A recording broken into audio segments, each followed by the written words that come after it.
Hello friends, स्वागत है आपका एक और नई वीडियो में। तो आज की इस वीडियो में बात करने वाले हैं एचडीएफसी बैंक और रिलायंस इंडस्ट्रीज के बारे में कि इसमें स्विंग ट्रेडिंग या फिर जो इंट्राडे ट्रेडिंग है उसके प्रोस्पेक्टिव से हम क्या इसमें ढूंढ सकते हैं, कहाँ पर इसके लेवल आ रहे हैं, कहाँ पे सपोर्ट है, कहाँ रेजिस्टेंस है। हम इन सब चीज़ों के ऊपर आज की वीडियो में बात करेंगे। तो कल मैंने जो वीडियो बनाई थी वो बनाई थी मैंने निफ्टी और बैंक निफ्टी की जो नेक्स्ट वीक का प्रेडिक्शन है वो कैसा रहेगा, कौन कौन से लेवल के पास आकर बैंक निफ्टी या निफ्टी में मूव आ सकती है, वो सभी अगर आपने वो वीडियो नहीं देखी है तो मैं आपको ये जो वीडियो है इसमें आपकी आ जाएगी, तो आप उस वीडियो को भी देखिए, तो इससे आपको काफी बेनिफिट होगा अगर आप ऑप्शन ट्रेडिंग करते हैं। तो चलिए बात कर लेते हैं सबसे पहले एचडीएफसी बैंक की। तो हम पहले इसमें देखते हैं स्विंग ट्रेडिंग के लिए, क्योंकि हमारा जो चार्ट है वो डे के ऊपर है।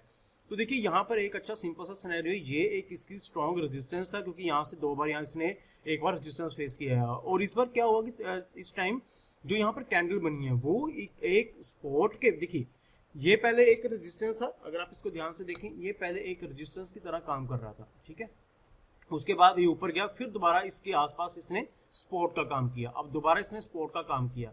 कल वाली जो कैंडल थी, परसों वाली, वो कैंडल ने क्या किया, इसके ऊपर नीचे गया लेकिन यहाँ पे सस्टेन नहीं कर पाई और इसके जो आसपास जाकर अपनी क्लोजिंग दे दी। और जो कल की कैंडल थी उसने यहाँ पर परफेक्टली एक कैंडल बनाई है जिसको हम कहते हैं हैमर कैंडल बनी है, और इसके जो स्पॉट थी स्पॉट के ऊपर बनी है। तो यहाँ पर एक चीज तो निश्चिंत है कि इस लेवल के नीचे जो सेलर्स हैं वो एक्टिव नहीं है, इसके नीचे बायर्स एक्टिव हैं। बेशक ये जो कैंडल है हैमर कैंडल है रेड कलर के, लेकिन हमें इस चीज से मतलब नहीं, हमें एक चीज यहाँ पे क्लियर शॉर्टकट क्लियर हो रही है कि यहाँ से जो बाइंग है वो आनी स्टार्ट होती है, ठीक है। तो इसके ऊपर जो क्लोजिंग अब इसके ऊपर आई है, तो अब हमें करना क्या है, देखिए मेरी बाइंग 620 के ऊपर हो जाएगी।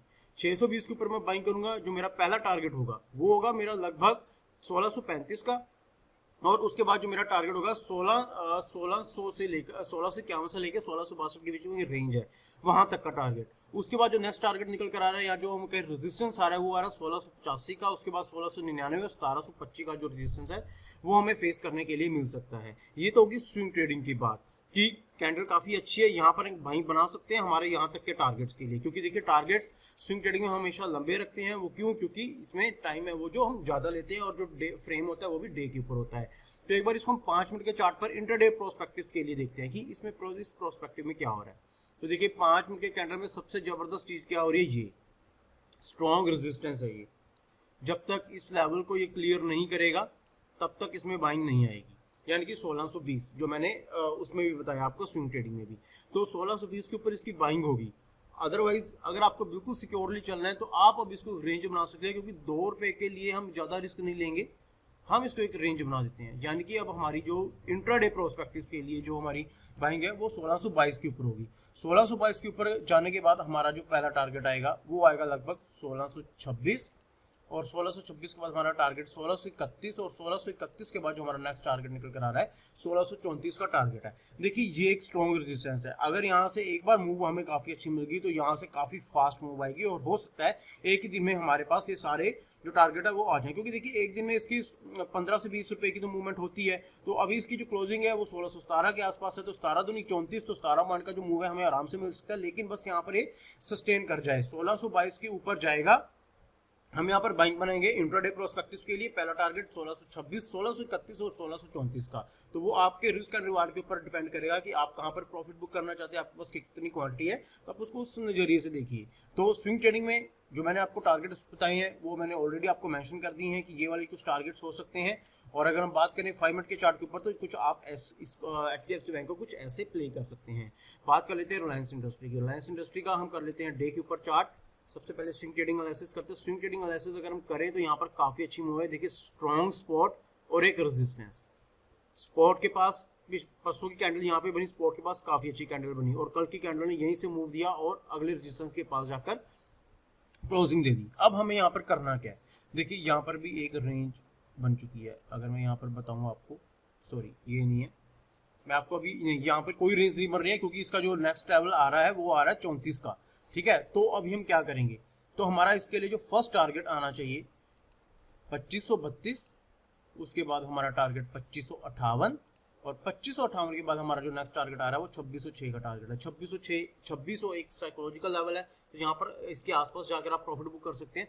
तो मेरा एक सिंपल सिनेरियो रहता है, मैं हमेशा क्या करता हूँ, जब भी कोई कैंडल ऐसी बनती है ना जहाँ पर गैप ज्यादा हो, तो मैं उसकी पिछली कैंडल का जो क्लोजिंग होती है तो मैं उसको एक रेंज की तरह बना लेता हूँ। जैसे कि मैं यहाँ पर आपको बताता हूँ, देखिए यहाँ पर हमारा एक टारगेट आ रहा है, लेकिन हो सकता है यहाँ पर से ये जो रिवर्स ले ले जो स्टॉक है। तो मैं क्या करूँगा, मैं सिंपली देखिए लालच ज़्यादा हमें करना नहीं है, मैं ये लीजिए यहाँ तक का टारगेट 2596 तक का जो टारगेट है वो मैं यहाँ से लूँगा। 2596 से लेके 2606 एक रेजिस्टेंस को बना लेंगे, तो 2596 या फिर 2590 के आसपास जाके मैं अपना प्रॉफिट बुक करके निकल जाऊंगा। उसके बाद जो मैं एंट्री लूंगा वो लूंगा मैं 2610 के ऊपर। 2610 के ऊपर जाएगा तो फिर हमारा 2640 और 2680 तक का जो टारगेट है वो हमारे पास आ सकता है। तो हमें इस सिनेरियो के साथ ही इस चीज को प्ले करना चाहिए, क्योंकि सिंपल सी चीजें हैं। तो यहाँ पर देखिए सिंपल सा सिनेरियो था, ये एक स्पॉट थी, स्पॉट के इसने अच्छी स्पॉट ली, 2 रेजिस्टेंस थे, ये रेजिस्टेंस को काफी अच्छी परफेक्ट कैंडल के साथ इसने ब्रेक कर दिया और अब यहाँ पर आकर खड़ा हो गया। तो जब इसके ऊपर जाएगा तो हम हमारे लिए जो नेक्स्ट टारगेट्स आएंगे तो 2532, 2558, 2606, 2633 और 2660 का जो टारगेट है वो आएगा। तो अभी हम इसको इंट्राडे प्रोस्पेक्टिव से देखते हैं कि यहाँ पर कहाँ पर एंट्री हो सकती है और हम कैसे काम कर सकते हैं। तो सिंपल सा सिनेरियो यहाँ पर चीज देखिए, 5 मिनट की कैंडल्स के भी अगर हम देखें तो ये एक स्ट्रॉन्ग रेजिस्टेंस है, इसमें कोई भी डाउट नहीं है। चाहे आप 1 डे की कैंडल देखिए, चाहे आप 5 मिनट की कैंडल देखिए, स्ट्रॉन्ग रेजिस्टेंस है, यानी कि इसको 2510 का लेवल क्रॉस करना ही पड़ेगा। अगर 2510 कल को क्रॉस कर जाए तो आप इसमें एंट्री कीजिए 2512 के ऊपर। 2512 के ऊपर अगर हम एंट्री करते हैं तो हमारा तो उसका क्या टारगेट आएगा, देखिए 2532 तक का जो टारगेट है वो हमें मिल सकता है आसानी से। लेकिन उसके बीच में भी अगर आप कहीं पे प्रॉफिट बुक करना चाहते हैं तो मैं तो ये सजेस्ट करूंगा कि आप 2522 के अराउंड एक बार प्रॉफिट बुक करने की कोशिश कीजिए। अगर आप मतलब बहुत ज्यादा अगर आप वेट नहीं करना चाहते, 2522 के अराउंड जाकर आप एक प्रॉफिट बुक कीजिए। उसके बाद 2532 तक का टारगेट है वो आप देख सकते हैं। तो आप इसको सिनेरियो को छोटे सिनेरियो के साथ खेलेंगे तो ज्यादा मजा आएगा। देखिए एक दिन में 10 रुपए की मूव बहुत होती है, अगर आप इस चीज में 10-10 रुपए की मूव भी एक दिन में लेनी स्टार्ट कर देंगे तो आपको काफी बड़ा बेनिफिट हो सकता है। हाँ, अगर आपका रिस्क रिवार्ड अगर आपके फेवर में चल रहा है तो बढ़िया है। अब यहाँ पर 2 सिनेरियो बन जाते हैं। पहला सिनेरियो क्या कि आपका अगर टारगेट छोटा है तो आपका एसएल भी छोटा होगा, इससे आपको डबल बेनिफिट है कि आपका ज्यादा पैसा भी नहीं जाएगा। अगर आपका एसएल हिट हो भी गया तो वो भी बहुत छोटा एसएल रहेगा, और अगर टारगेट अचीव होगा तो आपको टारगेट तो मिल ही गया है। तो आपको इस सिनेरियो के साथ काम करना पड़ता है। आप एक दिन में 8 से 10 पॉइंट की ही मूवमेंट कैप्चर करने की कोशिश करें। हाँ, अगर कोई ऐसी न्यूज आ गई या फिर एक स्ट्रॉन्ग रेजिस्टेंस है, जैसे कि मैं इसको एक स्ट्रॉन्ग रेजिस्टेंस मान रहा हूँ, तो हालांकि ये मैंने सिक्योर बंदों के लिए कहा है कि अगर वो 2522 के आसपास प्रॉफिट बुक करना चाहते हैं कर सकते हैं। अदरवाइज मेरा टारगेट 2532 तक का रहेगा। 2532 से लेकर 2558 के बीच में मैं प्रॉफिट बुक करने की कोशिश करूंगा इंट्राडे लेवल्स के ऊपर। तो ये चीज आप ध्यान में रखिए, आप अपना भी कुछ दिमाग जरूर कीजिए कि आप कहां तक कंफर्टेबल हैं जाने के लिए। क्या आप 2532 या फिर 2558 तक जा सकते हैं तो आप होल्ड कीजिए, क्योंकि अब यहाँ पर किसी कोई भी गारंटी नहीं देगा आपको कि यहाँ तक जाएगा ही जाएगा। लेकिन हाँ, उसके आसपास जाने की जो प्रोबेबिलिटी है वो बन सकती है। तो एक स्ट्रॉन्ग रेजिस्टेंस है, जब भी स्ट्रॉन्ग रेजिस्टेंस निकलेगा वो भी इतने बड़े स्टॉक में, तो हमें काफी बेनिफिट होगा। अब सबसे बढ़िया चीज, रेजिस्टेंस के पास इसने जाकर कम से कम 1 घंटा बिताया। 1 घंटे की 5 मिनट की ये कैंडल्स हैं, तो यहाँ पर 1 घंटा बिताया है। तो अगर यहाँ पर एक बार ब्रेकआउट होगा तो यहाँ तक का टारगेट हमें आसानी से मिल जाएगा। तो ये चीज आप ध्यान में रखिए, आप इन लेवल्स को लगा लीजिए।